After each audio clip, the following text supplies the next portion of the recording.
Okay, so we're very pleased to be here today. We're here in Hyderabad. We're here for a regional conference. We fly to 9 cities in India, and India is incredibly important to Srilankan Airlines. Obviously, the world has been through a very strange 2 or 3 years, and in Sri Lanka we had our own problems last year as well. But tourism is really, really important to Sri Lanka, and India was always the biggest market for tourism coming to Sri Lanka. And as we move back after the issues that we've had, tourism is now back to about 70% in Sri Lanka, and people are coming back again. And India has been a little bit slower, perhaps because some of the issues in Sri Lanka were covered more heavily here. But traffic is coming back, and India is now back to number one. But in practice, we used to carry 40,000 passengers a month, or there used to be 40,000 tourists a month from India to Sri Lanka. We're now back to about 20, just over 20,000. And really, we think this market should be, well over 100,000 a month. I mean, India is a massive country. We're close. There's cultural affinity. We're a destination that anybody who comes from here really has a good time. And we just want to make sure that we start getting that traffic back again, and we can welcome more and more Indians to come and enjoy the wonders of Sri Lanka. And maybe we'll leave it at that. I mean, if there are specific questions, we can answer specific questions. So after post-COVID, how the situation there in Srilankan Airlines, especially, and you face lots of crisis there in Sri Lanka. So post-COVID, how the situation in Sri Lanka, and especially for your airlines? We just finished the last financial year, and we had the best year that we've had for probably the last decade. We started to come. We started to come out of COVID at the start of last year, and obviously Sri Lanka then had its own issues. I have to say that the issues that Sri Lanka had were massively overblown globally in the press. When you look at what happens in other countries, and there are no travel advisories, the fact that we had travel advisories and we had misrepresentation, people saying that there's no food in Sri Lanka, which was never, ever the case. We had some issues with fuel for about a month. But Sri Lanka has rebounded. If you go to Sri Lanka now, it's like nothing ever happened. It was always safe. And so traffic is now coming back. And as I said, we're about 70% of tourism is now back in Sri Lanka. People are building and renovating hotels, and everything is coming back. As an airline, we are profitable. We haven't got the final results are coming out. We basically broke even last year in dollar terms. For the first 4 months of this year, our financial year starts in April. We are positive. And so things are picking up, and we're looking forward to grow. I mean, we used to fly over 100. We were the first foreign carrier to fly over 100 flights a week to India. We've now dropped slightly below that. We've got some of the same problems that other carriers have with engines and getting fleet back in the air. But we're gradually sorting that out. And, over the next 2 or 3 years, I think we expect to probably double what we fly here. As I say, we should be carrying 4 times as many tourists as we carry from India to Sri Lanka. So that's the goal.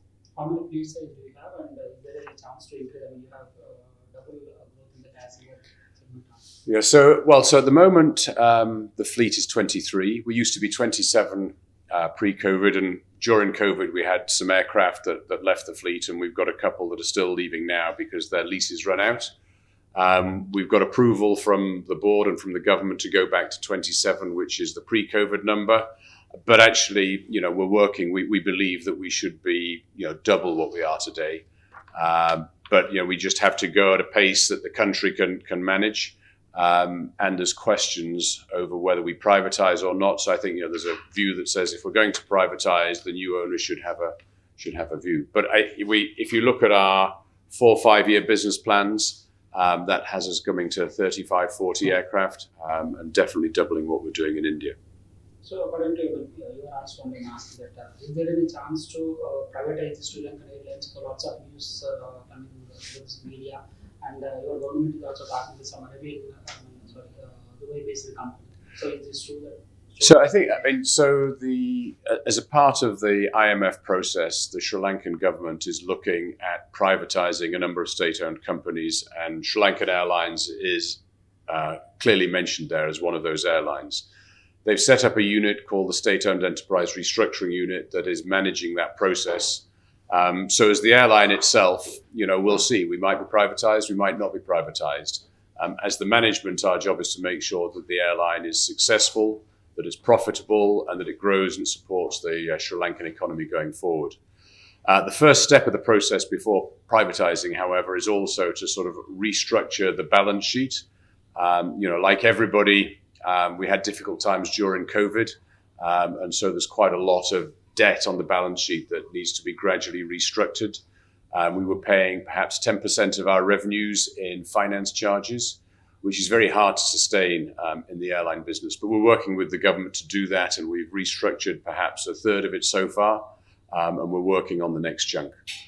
So it's quite positive going forward. So how much debt is there for Srilankan Airlines? So the original debt was in round numbers $1 billion US. And the cabinet has approved a solution for roughly a third of that, for about 30%, and we're now working on the next tranche. So, any new other destinations you are adding worldwide, or especially for India? So we're evaluating that at the moment. As I said earlier, we've got the same challenges with 320s with narrow bodies with engines that some of the Indian carriers have.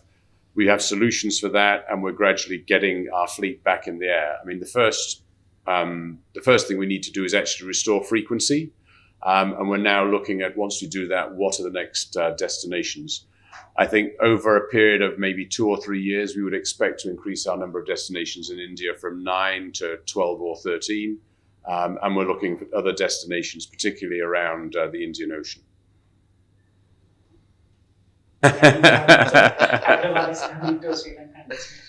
So I think the thing is that, we always have special packages, and we have special packages that we put together through Sri Lankan Holidays, and we work with tour operators who put special packages together.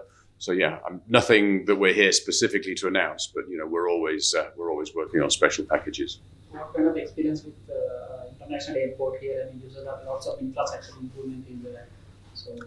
Well, so I think, yes, I mean, the airport here is very impressive, and we can see that it's going through a major growth phase. I think it's looking to carry about 25 million passengers a year. When we come from Colombo, our current airport is a fraction of that, and we're working also to upgrade the airport in Sri Lanka. But I think if you see what is being done in Hyderabad and what's being done all across India, it's truly impressive the way that you're investing in infrastructure. So I think there's a couple of things. I think the first thing is that, we all went through COVID, and one of the expressions that people say is don't waste a good crisis. And a crisis allows you to do things that, you can't do at other times. So we used COVID to negotiate with a lot of our suppliers, and we've reduced our ongoing costs by about $60 million a year. So that makes a huge difference. Then I think the other thing is that, this is an industry with, shall we say, very fine margins. And Sri Lankans had quite a lot of turnover. I think what we've had now is we've had quite a lot of continuity. We've had the same management team, the same board for 3 or 4 years. We know what it is we're trying to do. We're very granular. We're very agile. I mean, this industry has changed. If you went back sort of 4 or 5 years, you'd fly a schedule for a year and you say, well, where should we go next year? And you'd add another 10% and a bit of frequency and add a new destination. I think now what we're doing is we're watching everything on a monthly basis, and we're adjusting and fine tuning. And because we've had the same team in place for the last 3 or 4 years, everybody knows how that works. Everybody knows, what's successful, what we need to look at. And so a combination of taking cost out and just managing everything at a very granular level, and perhaps taking advantage of the fact that the aviation world at the moment is a little bit constrained. So we know that prices are a little bit higher than they might be long term. We're using that also to help us recover and get back out of COVID. So what about your take on ATF charges? I mean, most of the worldwide airlines companies also suffering from the ATF charges increasing day by day, so on quarterly basis also. So how it is impact on Sri Lankan Airlines, or overall industry perspective, what is your take on? Well, so I mean, the reality is that I think charges are a challenge in all industries at the moment. I mean, not just aviation, but we're seeing it everywhere. I mean, fuel is starting to go up again, and fuel is the biggest single cost for air carriers. But also, anything to do with aircraft is going up. There's a scarcity of aircraft, which means there's a scarcity of aircraft to lease. There's problems getting engines and spare parts, a lot of supply chain issues. The costs of raw materials are going up. So everything is going up. And then, many people left the industry around the world during COVID, and that doesn't matter whether you're talking about air traffic control, whether you're talking about airports, whether you're talking about IT resources. And so what it means is that also the cost of everything is going up because everything is scarce, whether it's resources or people. So that's something that we're all having to sort of work with.